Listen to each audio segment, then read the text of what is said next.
ils sont environ 65 000. Ils viennent essentiellement de la corne est de l'Afrique, hein, le Soudan, l'Éthiopie, Érythrée, des pays où il y a eu beaucoup de conflits aussi. Et ils arrivent en Israël en passant par les déserts égyptiens. Ils passent clandestinement, évidemment. Et en Israël, ils sont traités pratiquement comme des esclaves. Alors, devant cet afflux assez grand, Israël a construit une barrière électrifiée entre Gaza et la mer Rouge. Et ils ont également construit tout récemment un centre de rétention. Enfin, il y a plusieurs centres de rétention, mais il y en a un qui est destiné à pouvoir contenir jusqu'à 11 000 personnes à Holot. C'est tout à fait au sud, dans le désert du Negev. Et pour l'instant, il y a 3 000 personnes qui sont dedans, mais il peut contenir jusqu'à 11 000 personnes.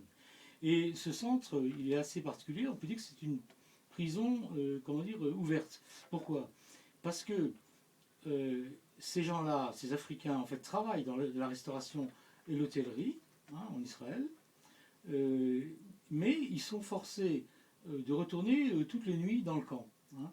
Voilà. Et donc, il y a même d'ailleurs des transports en commun qui sont organisés par les Israéliens pour les emmener au boulot. C'est une chose assez étonnante. Donc, c'est une espèce de prison, mais qui n'est pas tout à fait fermée, puisque c'est pour ça que j'ai dit c'est comme des esclaves, parce qu'ils sont dans un camp, ils doivent y être toutes les nuits. Le matin, c'est Israël même qui les emmène au boulot, mais le soir, ils doivent revenir. Hein. Donc, c'est assez étrange comme situation.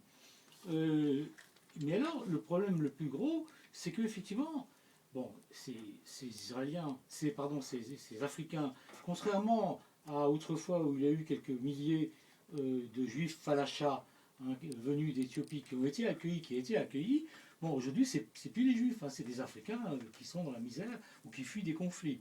Et du coup, ça heurte, disons, ça rentre en conflit avec l'affirmation par le gouvernement de Netanyahou du caractère juif de l'État juif. C'est-à-dire, il n'y a pas de place pour des non-juifs, et encore pire, on peut dire pour des non-juifs qui se trouvent avoir la peau noire. Bien.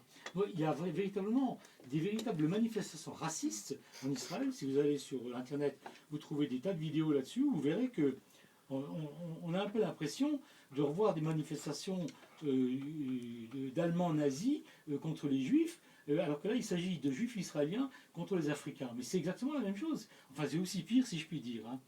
Donc, et des manifs qui se font au slogan suivant Israël le juif, le Soudan le soudanais. Vous savez, autrefois, dans les années 30, en France, les antisémites disaient la France aux Français, et dehors les juifs et les gens des pays, des autres pays.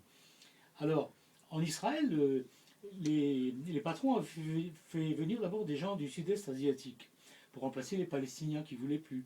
Et maintenant, ce sont les immigrés donc venus d'Afrique de l'Est qui enregistrent les mêmes patrons. Alors il y a une grosse mobilisation. Il y a eu au mois de décembre une manifestation de 30 000 personnes en plein Tel Aviv, sur la place centrale. 30 000 personnes, c'est la moitié de cette population qui existe en Israël. Et ils ont fait un sit-in devant la Knesset, c'est-à-dire le Parlement israélien. Et alors, le gouvernement israélien et les racistes de ce pays disent ce ne sont pas des réfugiés, ils les appellent des infiltrés, hein, infiltrators, c'est-à-dire des infiltrés. Il faut savoir que le mot infiltré, dans la conscience d'un Israélien, ça renvoie, c'est la terminologie que les Israéliens utilisaient à l'époque où les Palestiniens passaient les frontières pour faire des attentats en Israël, ils étaient appelés infiltrés. Donc aujourd'hui, ce n'est pas par hasard que le gouvernement israélien appelle infiltrés ces Éthiopiens, Soudanais ou Érythréens, parce que ça laisse traîner l'idée qu'ils sont dangereux, qu'ils vont faire des attentats et que ces pauvres juifs israéliens seraient donc en danger. Alors voilà, bon, c'est une première manière de parler. Juste une chose que je vais ajouter tout de suite, c'est que c'est quand même assez paradoxal de voir que Israël, c'est un pays, et il s'en vante, qui a été fait par et pour des réfugiés. Hein, d'abord, les juifs qui n'ont pas été massacrés en Europe pendant le régime nazi, et dont les pays européens ou États-Unis ne voulaient pas, de fait, ils étaient forcés de se retrouver dans cette terre promise. Bien.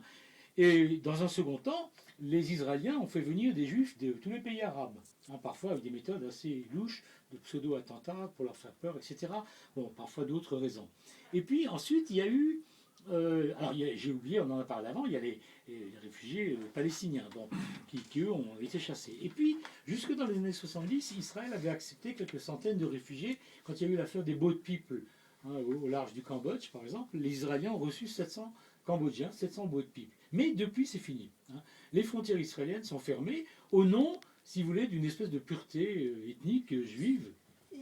Elles ne sont pas fermées pour tout le monde, hein, puisque Oui. les frontières israéliennes sont Elles sont ouvertes fermées, pour sauf les pour les juifs juifs du monde entier, Oui, même qui bien n'ont entendu. jamais mis un pied en Israël. Bien entendu. Elles sont fermées pour tout le monde, sauf pour les juifs qui, eux, bénéficient de cette fameuse loi du retour. Donc c'est une situation absolument choquante hein, de voir d'abord la situation matérielle, économique, sociale et de ces gens-là, ces Africains. Deuxièmement, de voir ce racisme éhonté, mais qui est soutenu. Sur la toile, vous trouvez des manifestations qui sont filmées. Vous voyez des ministres qui sont actuellement au gouvernement et qui prennent la parole devant des foules exaltées de racistes, un peu comme si Marine Le Pen, mais même Marine Le Pen n'ose pas le faire en France, hein, comme si Marine Le Pen faisait un meeting sur une place publique et s'adressait pour dire, voilà, il faut chasser ces gens-là, et puis il y aurait tous les racistes qui diraient oui, oui, etc. Et bien ça se passe en Israël aujourd'hui. Voilà.